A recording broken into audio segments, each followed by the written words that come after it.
اور السلام علیکم ویورز، میں ہوں ملک زمان اور آج ہم کسی شخصیت کسی فرد واحد کا انٹرویو کرنے نہیں آئے۔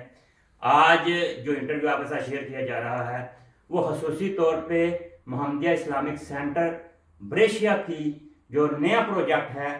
نیا پروجیکٹ حتیجۃ الکبریٰ کیمپس کے نام سے ہے، جو کہ لانچ ہو چکا ہے، نقشہ جات بن چکے ہیں، کام شروع ہو چکا ہے۔ آج ہم صرف اور صرف بات کریں گے اللہ کی، اللہ کے گھر کی اور اللہ کے گھر کی خدمت کے حوالے سے۔ ہمارے ساتھ موجود ہیں آج محمدیہ اسلامک سینٹر کے صدر جناب محترم سجاد طفیل بٹ صاحب۔ السلام علیکم۔ جی وعلیکم السلام ورحمۃ اللہ۔ سر بتائیے گا، جو اپیل آپ کرنے جا رہے ہیں اسلامک سینٹر، محمدیہ اسلامک سینٹر کے حوالے سے، اس کی ضرورت کیوں محسوس ہوئی اور یہ پروجیکٹ کتنا بڑا ہے؟ اعوذ باللہ من الشیطان الرجیم، بسم اللہ الرحمن الرحیم۔ ملک صاحب، سب سے پہلے تو آپ کا شکریہ، آپ تشریف لائے۔ ہم نے پہلے بھی اپنی بریشیا میں موجود جو صحافی برادری ہے ان سے ریکویسٹ کی، اس وقت بھی آپ تشریف لائے، اور آج پھر خصوصی دلچسپی لیتے ہوئے محمدیہ اسلامک سینٹر کے اس پروجیکٹ کے حوالے سے آپ تشریف لائے۔ میں آپ کا شکریہ ادا کرتا ہوں۔ جہاں تک بات ہے اس پروجیکٹ کی، تو سب سے پہلے تو میں یہ آپ کے توسط سے آپ کے ناظرین تک یہ بات پہنچانا چاہوں گا کہ ہمیں اس پروجیکٹ کی ضرورت کیوں محسوس ہوئی۔ اس سلسلے میں گزارش یہ ہے کہ بڑے ہی عرصے سے یہ بات شدت سے محسوس کی جا رہی تھی کہ جو ہماری خواتین ہیں ان کے لیے ہمارے پاس کوئی پراپر بلڈنگ موجود نہیں ہے، کوئی پراپر جگہ موجود نہیں ہے جہاں پر وہ اپنی مکمل پرائیویسی کے ساتھ اپنی جتنی بھی ایکٹیویٹیز ہیں، وہ مذہبی ہوں، سوشل ہوں، کلچرل ہوں، وہ سر انجام دے سکیں۔ تو یہ بلڈنگ اسی ہی جو ہے وہ آئیڈیا کے ساتھ خریدی گئی تھی جب اس کو خریدا گیا تھا کہ اس کے لیے ہم خواتین کے لیے اس بلڈنگ کو محسوس کریں گے۔ الحمدللہ آج جیسا کہ آپ نے فرمایا کہ اس بلڈنگ کا کام شروع ہو چکا ہے، اگرچہ یہ کچھ مختلف جو قانونی مجبوریاں تھیں اس وجہ سے اس میں ڈیلے ہوتا رہا، لیکن اب الحمدللہ یہ پروجیکٹ شروع ہو چکا ہے۔ تو جیسا کہ میں نے پہلے عرض کیا کہ یہ پروجیکٹ ہماری خواتین کے متعلقہ ہے، اس میں ہماری ماؤں، بہنوں، بیٹیوں کی تعلیم و تربیت کا اور دوسری جو نچے سگے محنتیں جو ایکٹیویٹیز ہوں گی اس کے لیے اس کو محسوس کیا گیا ہے۔ تو ہم نے اس پروجیکٹ کا نام جیسے کہ میں نے پہلے درج کیا تھا کہ اس مقدس شخصیت کے نام پر رکھا ہے جو حضور رحمت عالم صلی اللہ علیہ وسلم کی دعوت حق پر جنہوں نے سب سے پہلے لبیک کہا۔ اچھا بٹ صاحب، میں آپ کو انٹرپٹ کر رہا ہوں، یہ خواتین کے حوالے سے خصوصی طور پہ یہ پروجیکٹ شروع کیا جا رہا ہے۔ ہم سنتے آ رہے ہیں کافی عرصے سے کہ یورپ کے فلاں کنٹری میں خواتین کے مسائل ہیں، بڑھ رہے ہیں۔ ایون انگلینڈ میں اس وقت خواتین کے حوالے سے، بچیوں کے حوالے سے بہت بڑی پریشانی کا سامنا کیا جا رہا ہے۔ وہاں پہ جو لوگ رہ رہے ہیں وہاں پہ رہائشیوں کا، تو یہی کنسیپٹ کیوں جو ہے وہ سوچ کے آپ آگے بڑھے؟ کیا یہاں پہ بھی ہماری خواتین کے مسائل بڑھ رہے ہیں جس کے لیے دین کے ساتھ منسلک ہونا جو ہے وہ بہت ضروری ہے؟ جی ملک صاحب، درست فرمایا آپ نے۔ اصل میں گزارش یہ ہے کہ یہ بڑا مشہور وہ ماننا ہے کہ بوئے پیڑ ببول کے تو آم کہاں سے کھائے، یعنی یہ آپ کی جو اس کا آغاز ہے نا تعلیم و تربیت کا، اپنی خواتین کے حوالے سے ہو یا ہمارے بچوں کے حوالے سے ہو، یہ بچپن سے شروع ہوتا ہے۔ ہماری یہاں پر بدقسمتی سے مسئلہ یہ رہا ہے کہ ہمارے پاس کوئی ایسا پوائنٹ موجود نہیں تھا جہاں پر ہم جو ہمارے پیرنٹس چاہتے ہیں کہ جن سوشل ویلیوز کو اور جن کلچرل ویلیوز کو مد نظر رکھتے ہوئے ہماری بچیاں یا ہمارے بچے اپنی زندگی بسر کریں، وہ تب ہی ہو سکتا ہے جب آپ شروع سے ہی ان کی تعلیم و تربیت اس ماحول کے مطابق کریں، ان کو وہ آگاہی فراہم کریں، ان کو وہ اپنی ویلیو سے آگاہ کریں۔ تو یہ آپ نے بالکل درست فرمایا، اس لیے ہمیں یہ ضرورت محسوس ہوئی کہ اگر ہم آج شروع کریں گے تو اس کا رزلٹ آنے والی ہماری جنریشن پہ آئے گا۔ اگر آج ہم چشم پوشی کریں گے اس حوالے سے کہ ہم اپنی جو ینگ جنریشن ہے ان کو تعلیم و تربیت اس طرح نہیں دیں گے جس طرح کہ ہم چاہتے ہیں کہ ان کی زندگی گزرے، تو یقیناً پھر وہ اس کے مطابق اس کا رزلٹ نہیں آئے گا. جی بالکل، کہا جاتا ہے کہ آپ ہمیں تعلیم یافتہ صحت مند مائیں دیں، ہم آپ کو صحت مند اور تعلیم یافتہ نسلیں دیں گے. تو بس اب یہ بتائیے گا کہ یہ جو پروجیکٹ تیار ہو رہا ہے اس پہ کتنی لاگت آئے گی اور یہ کب تک کمپلیٹ ہوگا؟ یہ لاگت جو ہے نا اس کی، اگر میں اس کا پرفیکٹ اس وقت فگر اس لیے نہیں دے سکتا کہ ہمارے پاس کچھ تو جو اس کا مین سٹرکچر ہے اس کی تو ویلیو ہمارے پاس موجود ہے کہ اتنے پیسے لگیں گے، لیکن آپ کو معلوم ہے کہ فنشنگ کرتے ہوئے بہت سارے ایسے اخراجات ہیں جو پہلے ہڈن ہوتے ہیں، جو وقت کے ساتھ سامنے آتے ہیں کہ یہ بھی کرنا پڑے گا. لیکن اس کا ہمارا اندازہ ہے کہ یہ ہمارا تقریباً 7 لاکھ سے لے کے 10 لاکھ کے درمیان اس کی کاسٹ آئے گی. یہ ہمارا اس وقت جو ہمیں نظر آ رہا ہے اس کا جائزہ لیتے ہوئے اخراجات کا، وہ تقریباً یہ فگر سامنے آ رہا ہے. جی ویور، یہ آپ کے ساتھ ہم جو ڈسکشن کر رہے ہیں شیئر، یہ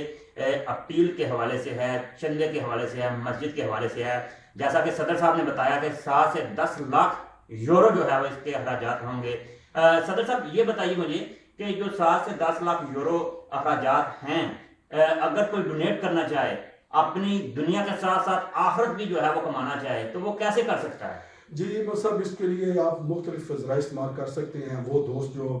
بریشیا میں رہ رہے ہیں وہ تو خود آفس میں آ کر اس کو ڈونیٹ کر سکتے ہیں. اس کے علاوہ مسجد کے اکاؤنٹ نمبر موجود ہیں جن پر آپ وایا بینک جو ہے وہ ڈونیشن بھیج سکتے ہیں. اس کے علاوہ پے پال کے ذریعے بھی ہم نے آپشن دیا ہوا ہے کہ آپ اپنی ڈونیشن مسجد کو بھیج سکتے ہیں. 3 طریقے میں. اس کے علاوہ اگر آپ کسی دوست کے ہاتھ پیسے بھجوانا چاہیں یا کوئی اور طریقہ اختیار کرنا چاہیں تو وہ بھی کر سکتے ہیں، لیکن ہم نے اس وقت کم از کم 3 جو ذرائع ہیں وہ مہیا کیے ہیں ڈونیشن کے لیے. اچھا، اس میں آپ نے 3 ذرائع جو ہے وہ مہیا کیے ہیں. اس کے لیے جو بینک اکاؤنٹ ہے، کل بھی ہم نے آپ سے گفتگو کی اور یہی چیز پوچھنا چاہیے کہ اگر کوئی ظاہر ہے جو دور دراز کے علاقوں سے، کنٹریز سے سن رہے ہیں، وہ کس طرح ڈونیٹ کرنا چاہیں گے، اس کے لیے کوئی بینک اکاؤنٹ وغیرہ، کوئی ایبن وغیرہ، وہ ہم سکرول پہ بھی چلائیں گے، اسکرین پہ ہم دیں گے، لیکن آپ بھی تھوڑا سا بتا دیجیے گا، طریقہ کار وضع کیجیے گا کہ پیسے آئیں گے کیسے ڈونیٹ کرنے چاہیے اور کس طرح آپ تک پہنچیں گے. دیکھیں، اگر آپ بینک میں جا کے بونیفیکو کرتے ہیں جو ہمارا طریقہ کار ہے، تو اس میں یہ ایک چیز ایڈ کر دیں جس سے ہمیں پتہ چلے گا کہ یہ جو پیسے آئے ہیں یہ پیسیفک ہمارے جو نیو پروجیکٹ ہے ام المومنین خدیجۃ الکبریٰ کیمپس، اس کے لیے آئے ہیں. تو اس میں جہاں پر وہ قوزالے لکھا ہوتا ہے اس میں آپ لکھ دیں کہ ڈوناسیونے پر نوو پروجیکٹو. اگر آپ یہ چیز اس میں ایڈ کر دیں گے تو ہمیں پتہ چل جائے گا کہ یہ نیو پروجیکٹ کے لیے فنڈ کیا گیا ہے، رادر دین کہ جو روٹین کے مطابق فنڈز آپ کرتے ہیں مسجد کو، یہ اس سے ہٹ کر ہے، اس سے یہ ڈفرینس یہ طریقہ کار ہوگا جس سے واضح ہو جائے گا. یقینی طور پر ایسا کریں تاکہ ہمارے لیے بھی یہ حوصلہ افزا بات ہوگی کہ ہمیں پتہ چلے گا کہ کتنی ہمارے دوست جو ہیں وہ اسپیشلی اس پروجیکٹ کو فنڈ کر رہے ہیں. جی بالکل بٹ صاحب، یہ زیادہ سے زیادہ یا کم سے کم کتنی ڈونیشن لوگ کر سکتے ہیں، یا کوئی آپ نے کوئی طریقہ کار بنایا ہے کہ یہ کس طرح ایک ساتھ میں بھی ہو سکتی ہے یا ٹوٹل اماؤنٹ بھی آپ جمع کروا سکتے ہیں، یہ کیسے آپ اس کو جو ہے ڈیفائن کریں گے؟ ملک صاحب، بات یہ ہے کہ ڈونیشن کی کوئی لمٹ تو نہیں مقرر کی گئی. ہر بندہ اپنی حیثیت کے مطابق یا جتنی اس کو توفیق ہے، میری ریکویسٹ ہوگی کہ ضرور فنڈ کریں. لیکن جو اپیل ہم کر رہے ہیں، جو ہماری طرف سے ریکویسٹ کی جا رہی ہے وہ یہ ہے کہ کم از کم تمام وہ افراد جو جاب کر رہے ہیں وہ 500 یورو اس پروجیکٹ کے لیے مخصوص کریں، کم از کم 500 یورو. اب اس کا طریقہ کار یہ ہے کہ یقینی طور پر میں سمجھتا ہوں کہ تمام اخراجات ساتھ ہوتے ہیں، فیملی کے اخراجات ہیں، بلز وغیرہ آتے ہیں، کرایہ دینا ہوتا ہے، تو 500 شاید ایک برڈن محسوس ہو. تو اس کے لیے یہ ہے کہ آپ اس 500 یورو کو 5 اقساط میں ہمیں پے کر دیں. ہر مہینے 100 یورو اس جو ہے ہمارا پروجیکٹ اس کے لیے مختص کر دیں. اچھا بٹ صاحب، اس میں چونکہ رمضان بھی سٹارٹ ہو چکا ہے، لوگ زکوٰۃ بھی دیتے ہیں، لوگ صدقات بھی دیتے ہیں. آپ یہ بتائیے گا کہ زکوٰۃ صدقہ کے جو پیسے ہیں وہ اس پہ لگ سکتے ہیں؟ دیکھیں مطلب اس میں یہ ہے کہ جو صدقات اور زکوٰۃ اور صدقات وغیرہ کے پیسے ڈونیٹ کیے جاتے ہیں ان کو ہم جو ایک ہمارا کنٹینیو ایک سسٹم چلتا ہے ان افراد کی مدد جو پاکستانی فیملیز یا سنگل لوگ ادھر موجود ہیں جن کو کچھ مسائل کا مالی لحاظ سے سامنا کرنا پڑ گیا، وہ ہم زکوٰۃ یا صدقات کے فنڈ میں سے کرتے ہیں۔ مسجد کے لیے بہرحال آپ کو ایک علیحدہ جو ہے ڈونیشن وہ مختص کرنی پڑے گی۔ زکوٰۃ کے پیسے عمومی طور پر مساجد میں نہیں ہوتے، ہاں جہاں پر مدارس چل رہی ہیں ان کی ایک علیحدہ بات ہے، لیکن اگر ہم مسجد کو ڈونیٹ کر رہے ہیں تو اس کے لیے عمومی جو طریقہ ہے وہ یہ ہے کہ زکوٰۃ سے ہٹ کر، ہاں صدقات نافلہ آپ کا ہر وہ رقم جو آپ اللہ کے راہ میں خرچ کریں گے وہ اٹ سیلف صدقات نافلہ میں آتا ہے، وہ صدقہ ضرور بنے گا۔ جی بالکل، آپ نے اس بریک نقطے کو بڑے اچھے طریقے سے وضع کیا ہے کہ جو زکوٰۃ ہے وہ اس کیمپس پہ نہیں لگے گی، لیکن جو آپ کی اماؤنٹ اس کیمپس پہ لگے گی وہ آپ کی آخرت ضرور جو ہے وہ آخرت میں کامیابی کا ذریعہ بنے گی۔ اچھا یہ بتائیے گا بٹ صاحب کہ یہ جو چیزیں ابھی ہو رہی ہیں، اگر کوئی بالفرض کوئی میرے جیسا کوئی ساتھ پھر آ جاتا ہے، جی آپ کے پاس ڈونیشن کتنی کٹی ہوئی ہے، مجھے چیک کروائیں، میں دینا چاہتا ہوں، ڈونیشن زیادہ دینا چاہتا ہوں، میں ایک دفعہ آپ کا پروجیکٹ دیکھنا چاہتا ہوں، تو ان کے لیے آپ کیا جو ہے دیکھیں جی 24 آور تو میں نہیں کہوں گا، لیکن کم از کم ہمارا جو آفس ہے وہ 6 دن ہفتے میں یہاں پر کھلا ہوتا ہے۔ جب بھی کوئی بھی دوست انٹرسٹڈ ہو اس پروجیکٹ کے حوالے سے کہ کیا چل رہا ہے اور کیا اس کی کن بنیادوں پر چل رہا ہے، ہم ہر وقت حاضر ہیں۔ لیکن یہ ضرور ہے کہ کچھ چیزیں کانفیڈینشیل ہوتی ہیں، ان کو کانفیڈینشیل رکھنا ہی جو ہے وہ ادارے کے لیے اور اس پروجیکٹ کے لیے بہتر ہوتا ہے۔ مثال کے طور پر اگر آپ یہ بھی ہمیں دیکھنا پڑتا ہے کہ جو ہمارے پاس جو دوست سوال کرنے آ رہے ہیں وہ ان کی اپنی نیت کیا ہے۔ مثال کے طور پر سمجھتے ہیں کچھ لوگ اس لیے جاننا چاہتے ہیں کہ اگر اتنا فنڈ چاہیے تو میں کتنا ڈونیٹ کروں گا، یہ ایک علیحدہ چیز ہے۔ اور ایک ہے کہ وہ آپ کہتے ہیں کہ آپ ویسے ذرا جائزہ لینے آتے ہیں کہ کیا ہو رہا ہے کیا نہیں، اس کے لیے بھی ہم تیار ہیں۔ ڈاکٹر صاحب اپنی کمیونٹی کو آپ اسپیسیفکلی جو ہے اس چندہ مہم کے حوالے سے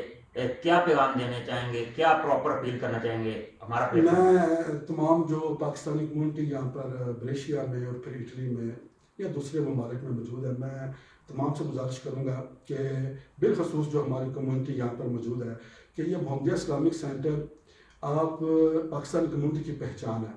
اس کی پہلے دن سے اس کی تعمیر سے لے کے تکمیل تک جو ہے نا، یہ تمام مراحل آپ کے تعاون سے ہوئی ہیں، اور یہ آپ کے لیے باعث فخر ہونا چاہیے کہ ایک ایسا ادارہ الحمدللہ پاکستانی کمیونٹی کا موجود ہے جو تمام جو ہماری ضروریات ہیں نا، کوشش ہوتی ہے کہ ان پر پورا اتریں اور زیادہ سے زیادہ فیسیلیٹیٹ کریں آپ کو۔ تو اس کو اپنا سمجھتے ہوئے اس ادارے کو اور اس پروجیکٹ کو بالخصوص اپنے بچوں کی تعلیم و تربیت کا ذہن میں رکھتے ہوئے اس کے لیے پلیز دل کھول کر احتیاط دیں، کیونکہ بہرحال یہ آپ کے فنڈ سے ہی تعمیر کیا جائے گا اور پھر تعمیر ہونے کے بعد آپ کے فنڈ سے ہی اس کو چلایا جائے گا۔ تو یہ ذہن میں رکھیں کہ صرف اس کے لیے فنڈنگ اس کی تعمیر یا تکمیل تک محدود نہیں، بلکہ اس کے بعد بھی ہمیشہ اس کے لیے ضرورت ہوتی ہے، جس کے لیے میں ملک صاحب میں گزارش کروں گا کہ بریشیا میں جتنے بھی دوست ہیں جو ممبر نہیں ہے مسجد کے، وہ پلیز ضرور اس کی ممبرشپ حاصل کریں۔ یہ ایک دائمی سلسلہ ہے نیکیوں کا اور ثواب کا اور دنیاوی جو آپ کی سہولیات ہیں ان کا جو حاصل ہوگا ہمیں اگر آپ ممبرشپ حاصل کرتے ہیں اور اس طرح مسجد کو ڈونیٹ کرتے ہیں۔ جی viewers, Muhammadiya Islamic centre Brescia Italy یہ وہ ادارہ ہے جس نے ضرورت پڑنے پہ اپنے لوگوں کو ہی پکارا ہے۔ اس اسلامک سینٹر میں درس قرآن، بینیفٹ کارڈ، ایون کستورہ تک، یعنی کہ پولیس آفس میں رسائی تک، پاکستانیوں کے حقوق کے لیے، مسلمانوں کے حقوق کے لیے ہر موقع پہ ہر جگہ پہ آواز بلند کی جائے۔ ابھی اس کو ضرورت ہے آپ کی، آپ دل کھول کے احتیاط دیجئے، آگے بڑھیے، اپنی دنیا کے ساتھ ساتھ آخرت بھی کمائیے۔ مرد ازمان کو اجازت دیجیے، اللہ حافظ۔